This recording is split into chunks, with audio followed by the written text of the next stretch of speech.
Noise Colorfit Ultra 2 bus இந்த watch 1 week heavy யூசேஜுக்கு அப்புறம் நான் ரிவ்யூ அகைன் பண்ணுறேன். இந்த வாட்சோட ஸ்ட்ராப்ஸ் வந்து வேறு லெவலில் இருக்குது. டிஸ்பிளே கூட சூப்பராக இருக்குது. நீங்கள் 6000 7000 வாட்ச் வாங்குறதுக்கு இந்த 3000லேயே ஒரு பட்ஜெட்டான வாட்ச் இது நீங்கள் கன்சிடர் பண்ணிக்கலாம். ஈவன் சென்சார் ஆல்சோ அக்யூரேட்டாக இருக்குது. நீங்கள் ஹை அமௌண்ட்டில் போட்டு வாங்குற வாட்சுக்கும் இதுக்கும் அவ்வளோ பெரிய டிஃப்ரென்ஸ் இல்லை.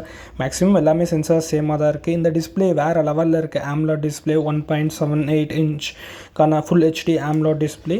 இல்லை heart rate, sleeping, stress monitoring, activity எல்லாமே இருக்குது. ஸ்டாப் வாட்ச் இருக்குது. ஈவன் வேர்ல்டு கிளாக் இருக்குது. கிளாக்கோட நிறையா ஃபங்க்ஷன்ஸ் இருக்குது. இப்போது நீங்கள் காலிங் ஃபியூச்சரோட இந்த வாட்ச் இருக்குது. இதில் இந்த வாட்ச் வந்து ஒரு பட்ஜெட்டுக்கான வாட்ச்னே சொல்லலாம். 3500 இந்த வாட்சும் ஆஃபரில் 3200 வாங்கினேன். இல்லை நீங்கள் ரீசன்ட் கால் அப்புறம் கீபேட் எல்லாமே இருக்குது. இதுவும் இல்லாமல் இந்த வாட்சில் ஒர்க் அவுட்ஸ், ரிமைண்டர் எல்லாமே இருக்குது. இது இல்லாமல் நீங்கள் இதில் ஸ்டாக் மார்க்கெட்டும் நீங்கள் இது யூஸ் பண்ணிக்கலாம். இதுக்கு நீங்கள் அப்ளிகேஷனில் போய் இது எல்லாமே ஃபியூச்சர்ஸில் எனேபிள் பண்ணணும்.